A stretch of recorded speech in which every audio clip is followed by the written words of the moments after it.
ஜெயக்கடாவுடைய ஆண் குழந்தைக்கு கருணாநிதி என்று பெயர் சூட்டப்படுகிறது.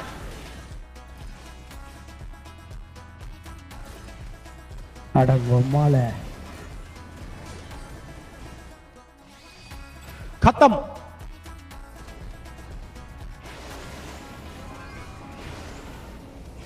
தம்பி யாரு?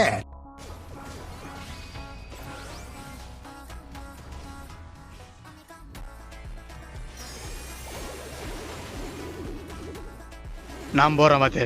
சும்மா புண்டா.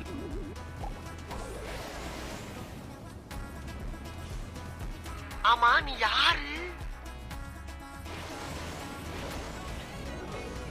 நான் குறி வச்சா ஒரு இளவும் உழுவாது.